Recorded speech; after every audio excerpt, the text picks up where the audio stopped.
तो देखो यार, सबसे पहली बात तो ये है कि हम लोगों ने जहाँ साइंस है ना, हिंदी, इंग्लिश, इन सब के पेपर पैटर्न की बात की, न्यू पेपर पैटर्न की बात की, उनके सिलेबस की बात की, ठीक है। इसके अलावा हम लोगों ने सोशल साइंस के भी सिलेबस की बात की और उर्दू के सिलेबस की भी बात की, ठीक है। तो उर्दू के सिलेबस की बात की, उसके पैटर्न की बात हम लोग करेंगे।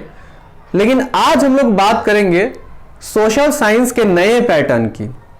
जहां इतने सब्जेक्ट्स की बात हुई है यार, सोशल की भी तो बात करेंगे ना, सोशल भी तो आता है। आ रही बात समझ में कि नहीं आ रही है? और इसमें स्टूडेंट्स लोगों की दिक्कत भी बहुत ज़्यादा होती है, इस पर पकड़ इतनी ज़्यादा अच्छी नहीं होती है, क्योंकि इसकी तैयारी उनकी सही से नहीं हो पाती है, क्योंकि वो सबसे ज़्यादा जो फोकस करते हैं वो मैथ्स और साइंस, ये दो सब्जेक्ट्स ऐसे हैं जिन पे सबसे ज़्यादा स्टूडेंट्स का फोकस होता है, क्योंकि वो एक तो सबको टफ भी लगता है वो सब्जेक्ट, वो लगते हैं, और दूसरी बात यह है कि उसकी तैयारी इतनी अच्छी हो भी नहीं पाती है, तो इसीलिए फोकस उस पर ज़्यादा होते हैं। बाकी के सब्जेक्ट्स को स्टूडेंट्स हल्के में लेते हैं और वो सोचते हैं कि अरे वो इसी तरह से रट रटा के तो हो ही जाएंगे। लेकिन यार पहली बात तो ये है कि वो भी तो हमारे सब्जेक्ट्स हैं और उनसे भी तो हम लोग मार्क्स गेन करना है ना हम लोगों को, है ना। तो उस पर भी ध्यान हम लोगों का जाना चाहिए, है ना। उसकी भी तैयारी हमारी अच्छी होनी चाहिए, बैलेंस करके चलेंगे तो ज़्यादा अच्छा है। ठीक है, मैथ्स और साइंस पे इसलिए भी ज़्यादा ध्यान देना चाहिए क्योंकि वो सब्जेक्ट्स ही कुछ ऐसा है कि वो जल्दी हर किसी को समझ में नहीं आते हैं। लेकिन जितना ज़्यादा उस पर ध्यान देंगे, उससे कुछ कम तो ध्यान इन सब पे देंगे ना, लेकिन ध्यान हम सभी पे क्या करेंगे, देंगे। सारे सब्जेक्ट्स पे हम ध्यान देंगे, क्योंकि 6 सब्जेक्ट्स हैं हमारे, तो 6 के 6 सब्जेक्ट्स हम लोगों के लिए ज़रूरी है। ठीक है, तो अब सोशल साइंस के नए पैटर्न की बात कर लेते हैं। तो न्यू पैटर्न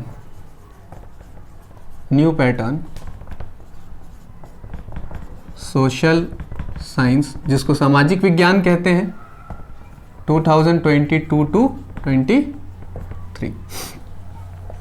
ठीक है, तो इसमें भी उसी तरह से सभी की तरह 2 सेक्शन में बांट दिया गया है। सेक्शन ए जो MCQs हैं और 20 क्वेश्चंस इसमें होंगे। समझ में आई ना बात? 20 क्वेश्चंस होंगे। और चूंकि सोशल साइंस है तो सोशल साइंस में 4 सब्जेक्ट्स हैं ना, 4 सब्जेक्ट्स हैं। कौन कौन है? ज्योग्राफी है, सिविक्स है ना, इकोनॉमिक्स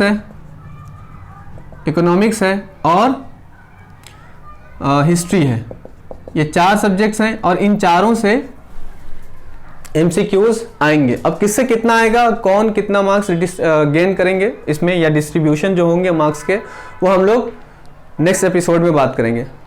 लेकिन 20 मार्क्स इन्हीं से होंगे। समझ में आ रही बात? ठीक है, ये बात हो गई। अब सेक्शन बी की बात कर लेते हैं। सेक्शन बी की बात कर लेते हैं।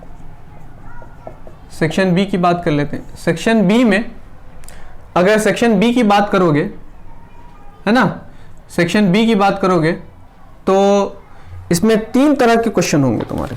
सेक्शन बी में 3 तरह के क्वेश्चन होंगे। एक है तुम्हारा शॉर्ट आंसर टाइप क्वेश्चंस, और दूसरा होगा लॉन्ग आंसर टाइप क्वेश्चंस, और जो तीसरा होगा वो मैप होगा। ठीक है, और ये जो मैप होंगे, ये मैप हिस्ट्री से होंगे और ज्योग्राफी। ठीक है, ज्योग्राफी। समझ में आता है कि आ गई बात? समझ में आई ना बात? ठीक है, और हिस्ट्री से 5 मार्क्स मैप में, ज्योग्राफी से भी मैप के 5 मार्क्स, यानी 5 क्वेश्चंस होंगे। तो इन पे बहुत अच्छा कमांड करना है, क्योंकि इनसे ना एक भी मार्क्स नहीं जाने वाले। इन पर बहुत अच्छा कमांड करेंगे और सेक्शन ए पे बहुत अच्छा कमांड करेंगे, यानी कि 20 मार्क्स इससे और 10 मार्क्स इससे, तो 30 मार्क्स तो पक्के होंगे, पक्के हैं। बात समझ में आ रही कि नहीं आ रही है? तो अब शॉर्ट आंसर टाइप क्वेश्चन जो है ना, इसमें क्वेश्चन टोटल होंगे कितने? 1 2 3 4। शॉर्ट आंसर टाइप में होंगे 1 2 3, 4 और ये सब के सब हो जाएंगे तुम्हारे, एक क्वेश्चन होगा कितने मार्क्स का, एक क्वेश्चन होंगे तुम्हारे 4 मार्क्स के, है ना, 4 क्वेश्चन और एक क्वेश्चन टोटल कितने मार्क्स के, 4 मार्क्स के, तो टोटल तुम्हारे पास क्वेश्चन मार्क्स कितने हो जाएंगे इससे, 16 मार्क्स।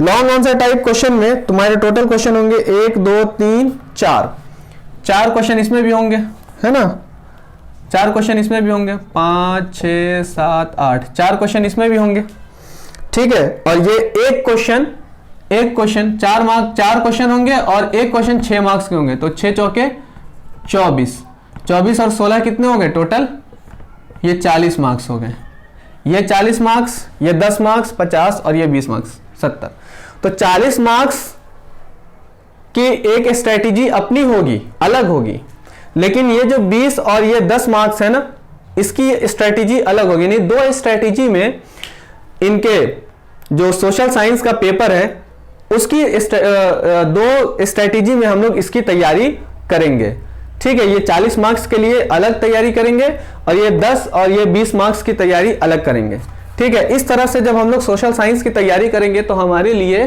सोशल साइंस तैयार करना, है ना, क्या हो जाएगा, बहुत आसान हो जाएगा। आ रही बात समझ में? सोशल साइंस को अपने लिए तैयार करना और इससे मार्क्स को गेन करना हमारे लिए क्या हो जाएगा, बहुत आसान हो जाएगा। और इसकी स्ट्रेटेजी 2 तरीके से बनाएंगे। आ रही बात समझ में? एक MCQs प्लस मैप, ठीक, तो ये 30 मार्क्स ऐसे हो जाएंगे और 40 मार्क्स के लिए अलग। आ रही बात समझ में? तो ये बात समझ में आ गई, क्लियर हो गई ये बात, ठीक है। तो पैटर्न समझ में आ गया इसका, है ना। चलो ठीक है, जब पैटर्न समझ में आ गया तो अब हम लोग आगे, है ना, उर्दू के पैटर्न की बात कर लेते हैं, ठीक है। चलो ठीक है।